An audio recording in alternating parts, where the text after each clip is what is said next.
નમસ્કાર, આપ જોઈ રહ્યા છો નેશન પ્લસ ન્યૂઝ. હું છું આપની સાથે હેતર ભગત. ગુજરાતની સંસ્કારી નગરી તરીકે ઓળખાતા વડોદરા શહેરમાં ફરી એકવાર શાંતિ ભંગ કરવાનો પ્રયાસ થયો છે.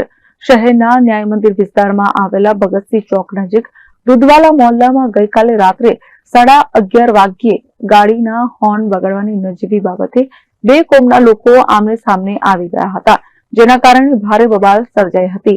આ ઘટનાથી વિસ્તારમાં તણાવનું વાતાવરણ ફેલાયું હતું અને લોકટોળા એકઠા થયા હતા. પ્રાપ્ત માહિતી અનુસાર રાત્રે લગભગ 11:30 વાગે ભગતસિંહ ચોક પાસે દુધવાલા મોહલ્લામાં ગાડીના હોર્ન વગાડવાને લઈને બે જૂથો વચ્ચે શરૂઆતમાં શાબ્દિક બોલાચાલી થઈ હતી અને આ બોલાચાલી ટૂંક સમયમાં ઉગ્ર ઝઘડામાં પરિવર્તિત થઈ ગઈ હતી. ઘટનાની જાણ થતાં જ રાવપુરા પોલીસ સ્ટેશનની ટીમ સહિત ઉચ્ચ પોલીસ અધિકારીઓ ઘટના સ્થળે દોડી આવ્યા હતા. આ ઘટનામાં સ્થાનિક રહેવાસી યશ હરેશભાઈ પટણીએ રાવપુરા પોલીસ સ્ટેશનમાં ફરિયાદ નોંધાવી છે. ફરિયાદના આધારે પોલીસે તાત્કાલિક કાર્યવાહી હાથ ધરી અને 3 આરોપીઓ સાબિર અજયભાઈ સતાવાલા, જાવેદ અજયભાઈ સબલવાલા અને જૈનુલ સાબિર સકાવાલાને ઝડપી પાડ્યા હતા. આરોપીઓ સામે વધુ કાર્યવાહી હાથ ધરવામાં આવી રહી છે. આ ઝઘડાને કારણે લોકટોળા એકઠા થતા વાતાવરણ વધુ ગરમાયું હતું. જોકે પોલીસે સમયસર હસ્તક્ષેપ કરીને સ્થિતિને કાબૂમાં લીધી હતી. વધુ બળવો ન થાય તે માટે રાવપુરા પોલીસે વિસ્તારમાં વધારાની ટીમો તૈનાત કરી દીધી હતી.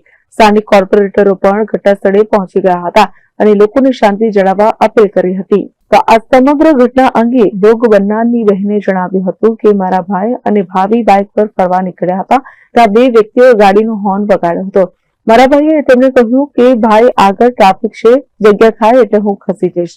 આ વાતથી ગુસ્સે થઈને તે બે વ્યક્તિઓએ ગાડીમાંથી ઉતરીને મારા ભાઈને મારવાનું શરૂ કર્યું હતું. બાદમાં તેમણે વધુ 10 લોકોને બોલાવીને મારા ભાઈને માર માર્યો હતો. આ રોડ પર ટ્રાફિક હોવાને કારણે મારો ભાઈ બચી ગયો હતો, પરંતુ આ ઘટના સુમસામ વિસ્તારમાં બની હોત તો વધુ નુકસાન અથવા જાનહાનિ થઈ શકી હોત. સમગ્ર ઝઘડાનું મૂળ કારણ માત્ર એટલું જ હતું કે મારા ભાઈએ બે વ્યક્તિઓને હોર્ન ન મારવા કહ્યું, કારણ કે આગળ ટ્રાફિક હતો. આ વાતથી તેઓ ગુસ્સે થયા અને ઝઘડો શરૂ થયો હતો. પોલીસનો સહકાર ઓછો હતો. તેમણે માત્ર એટલું જ કહ્યું કે ફરિયાદ લખાવો અને જાઓ. ઘટનાસ્થળે લગભગ 100 પોલીસ કર્મીઓ હોવા છતાં અમને ત્યાંથી હટાવી દેવામાં આવ્યા અને કોઈ નોંધપાત્ર પગલાં લેવામાં આવ્યા નહીં. અમારી માંગ એ છે કે આવી ઘટનાઓ ફરી ન બને. આ રસ્તો અમારો રોજિંદો રસ્તો છે, જ્યાંથી અમે આવન જાવન કરીએ છીએ. અમે ઈચ્છીએ છીએ કે આવી ઘટનાઓ રોકવા માટે યોગ્ય પગલાં લેવામાં આવે, જેથી ભવિષ્યમાં આવું ન થાય અને અમે સુરક્ષિત રીતે ફરી શકીએ. તો બીજી તરફ રાવપુરા પોલીસ સ્ટેશનના અધિકારીઓએ જણાવ્યું કે આ ઘટના નજીવી બાબતે શરૂ થઈ હતી, પરંતુ તે ઝડપથી ઉગ્ર બની ગઈ હતી. અમે સ્થિતિને કાબૂમાં લીધી છે અને આરોપીઓની ધરપકડ કરીને કાયદેસરની કાર્યવાહી શરૂ કરી છે.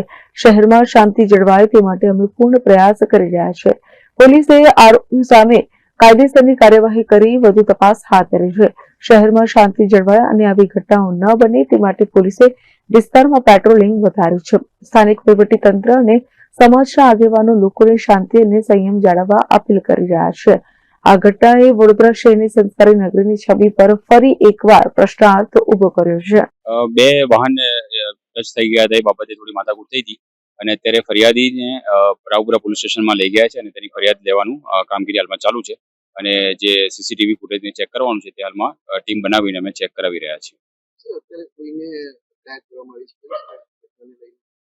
અત્યારે રાવપુરા પોલીસ સ્ટેશનમાં એ બાબતની તપાસ ચાલી રહી છે અને ફરિયાદી વિગતેની ફરિયાદ લખાવી રહ્યા છે અને ત્યાં સાથે સાથે અમે બીજી ટીમ બનાવી છે, જે ક્રાઇમ બ્રાન્ચની ટીમ છે, જે અત્યારે સીસીટીવી કેમેરામાંથી ફૂટેજ મેળવવાનું કામ કરી રહ્યા છે. Cameraman Navneet Parmar, nation plus news, Vadodara.